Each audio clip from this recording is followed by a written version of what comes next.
Hello there, this is your strategy consultant and mentor Prashant. Welcome back to my channel Ahamevyaham. This is the Operational Excellence series and we are covering problem solving techniques, and I have already released 5 different parts.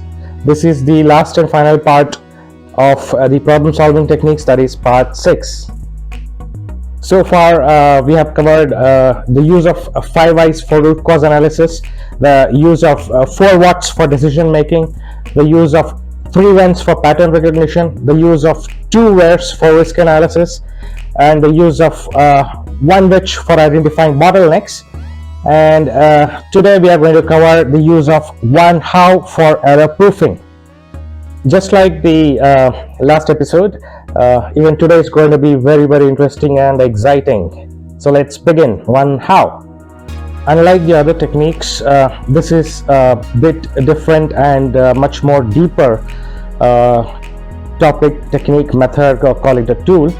It's an exclusive technique for error proofing, and this technique involves the LURE method. This will help you to make your operations error-proof via a major paradigm shift. It definitely needs a certain kind of paradigm shift, as we'll cover in the further slides. So when we talk of error-proofing, people normally think in terms of total quality management, the 7 basic quality tools, POCA, Yoke, TPM, and all those American and Japanese quality methods. This is not that kind of error proofing. This is totally different, and it requires a fundamental shift in your perspective in order to understand and apply it. This is not about change management, but it's all about bringing change in the management of things. So you need to apply the LURE method and improvise upon the existing norms or the status quo. And this 1 how is an invaluable tool for sustainable enterprise. We'll see how. When you look at an organization from a systems perspective, from a process perspective, and with a risk-based approach, as you did in the last session, which was about 1 which, this 1 how is totally different from that. And what is meant by this 1 how method? What do you need to do specifically here? You need to focus on the how of anything, any subject matter of interest within your organization. It could be a problem, it could be a possible solution, it could be your routine processes, it could be your existing norms and standards, anything, literally anything in your organization. If you want to apply this 1 how, you really need to focus on the word itself, how, with a question mark. When you are trying to understand something which is alien to you, or even if you claim to be an expert or you have knowledge, some kind of domain knowledge in that area, you still need to ask this how with a clean slate. And how does it? You can ask different types of questions as shown on the diagram on your screen. How does it work or function? How does it survive or sustain? How does it evolve and expand? How does it affect or perform? How does it deploy or execute? How does it start and how does it end? And there can be n number of questions. Questions you can ask using this 1 how technique. And what you actually need to do here with respect to the LURE method, let me cover that first. LURE is all about learn, unlearn, relearn, and educate. That is what LURE is all about. That means you need to drop all your preconceived notions and learn about something with a clean slate, with a fresh perspective. Then try to unlearn some of the things which have been considered as the status quo, as the norm, or as a which have been considered as a kind of dogma. So you have to learn, then unlearn, and then relearn things from a totally different perspective. And then you ask this question about how, and you get to the answer naturally. and then you educate others around you. That's what is meant by the lure method. And to be able to successfully apply this one how for error proofing, you need certain kind of background. Again, those three E's are shown on the screen. It's basically expertise, experience, or enskillment. Now, expertise basically means that you have been part of an orchestration of any particular thing. It could be a system, a process, an assessment, a tool, a method, anything which you have done yourself. If you have orchestrated it yourself, you can claim to have expertise in it. So you need to have a background or some kind of expertise on the subject matter where you're going to apply this one how. Or you need a lot of experience in it. That is, you need to have been a part of simulation, where such a thing has been orchestrated. You need to be have been a part of that particular team. At least if you've not driven the whole thing yourself, orchestrated it yourself, at least you need to have the experience of the simulation of that particular thing. And last but not the least, if you neither have the experience or the expertise, you can always go for enskillment. That is basically about adaptation. You have seen somebody doing it and you want to adapt it in your organization. That is what is meant by this enskillment. The other terms that are used for this it's quite similar to benchmarking, that some good organization somewhere is doing this thing, so let's do it and see how does it deliver results. So you need to have either of these three, either expertise, experience, or be ready for enskillment. Only then you can successfully apply this one how technique for error proofing. You will understand it better when we look at a real world example. To my favorite example, which I've covered throughout all my previous videos in this series of problem solving technique.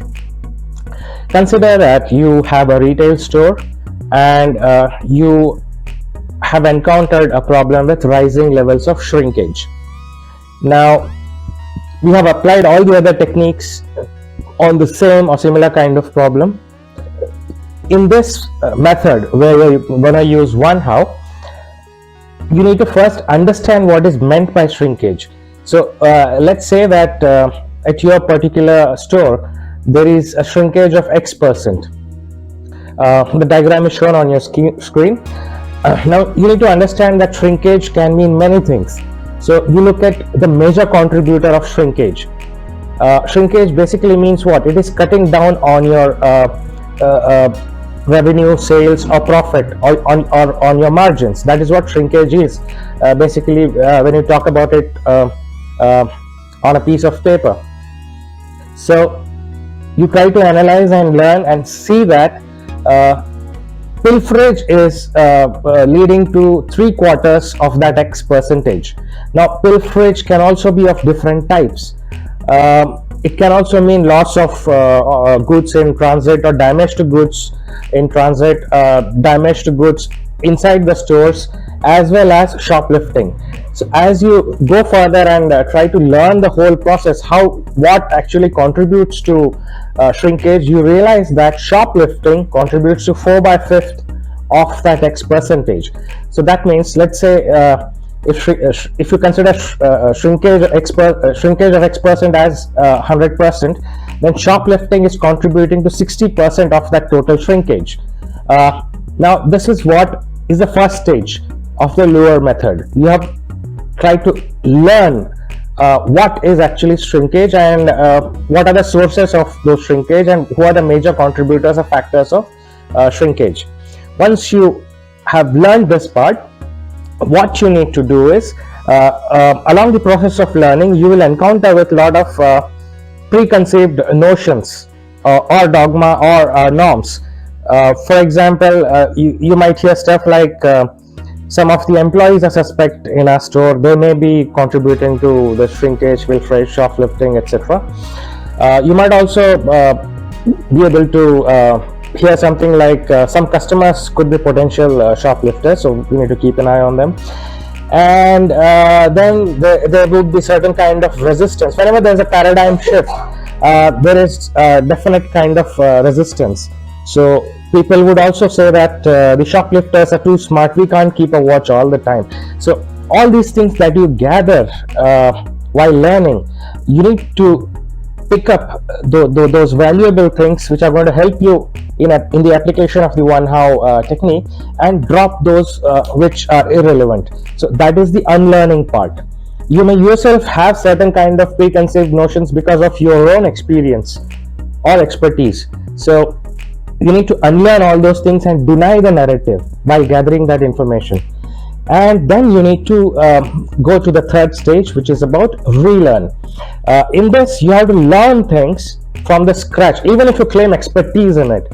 Suppose you may be a supply chain security personnel with X number of years of experience, doesn't matter. When you're trying to apply this one how technique, remember at each stage you have to begin with a clean slate. So you need to relearn and learn from scratch. So in this particular example, what would you learn about? Here is the place where you are going to ask the real question of how does it occur, how does shoplifting occur. And then you probably organize a study. It could be, you can use different methods, you can hire external experts, subject matter experts, consultants, or you can do an in-house study. Doesn't matter how you do it is immaterial, but asking the right question of how does shoplifting occur is very important and critical. And once you do your thorough analysis and relearning, probably you will arrive at something called as the shoplifter's mentality. I can only give a brief gist of this based on my own experience while applying this one how method or technique for error proofing. So it's been learned or known through various studies that a shoplifter, a typical shoplifter, an expert shoplifter, when he or she enters a particular store, let's presume that the shoplifter has entered your store 10 times. So out of those 10 visits, the shoplifter doesn't do the theft or stealing each of the time. There's a particular ratio. They do it only 4 times out of those 10 visits. So what a typical expert shoplifter does is, leaving aside those 4 visits where he or she has actually done the shoplifting, the theft, the remaining 6 visits, the shoplifter tries to build trust, manipulate visibility as well as evidence in those 6 visits. So like 1 or 2 visits, the shoplifter would kind of mingle with the staff, the floor staff, the manager, the cashier, etc., to kind of gain certain trust, and also do some real shopping, would actually do a transaction to gain that trust. A few other visits, the shoplifter would try to gain more visibility by creating a scene, or just mingling with around with people, maybe helping some people to do their shopping. And a few other 1 or 2 visits, they would try to check how to minimize or erase the evidence by kind of doing a recce, as in, you know, which angle or which places the cameras are placed, how are the security guards deployed, how's the deployment or concentration of the employees, the floor staff across the store. So they would collect all this information, and all these things can happen at the same time and or in interspersed visits. But overall ballpark figure is, if they do visit your store 10 times, 6 times they'll be doing the preparation in building a trust, gaining visibility and trying to minimize the evidence, and only 4 times they would do the actual stuff, that is stealing or shoplifting. So I just wanted to share that out of my own experience. But this is the way to go while applying the one how method for error proofing. So be it any industry or domain, any kind of issue, problem or subject matter that you're trying to address, you need to apply the lure method, that is learn, unlearn, relearn, and then ask the one how in a very proper manner, as in how does this happen. And once you arrive at the answer, naturally you educate other people, your team, your organization, and the stakeholders. That's how you apply the one how method for error proofing. How not to use one how. I have covered how not to use all the other techniques. In this case, in this matter, there is only one way how not to use one how, and that is by not asking how. And that's why I keep reiterating to my clients as well, do not hesitate to lure, that is learn, unlearn, relearn, and educate. That's the only way to go about if you want to build a sustainable enterprise. I have put my thinking cap on. Hope you guys will do the same. That brings us to the end of this part, as well as the entire series on problem solving techniques. I hope you guys enjoyed all my videos in this series, as well as the other videos on my channel Ahamevyaham. So please stay tuned. I'll be back with many more such interesting and knowledgeable videos for you. Till then, take care. Ciao.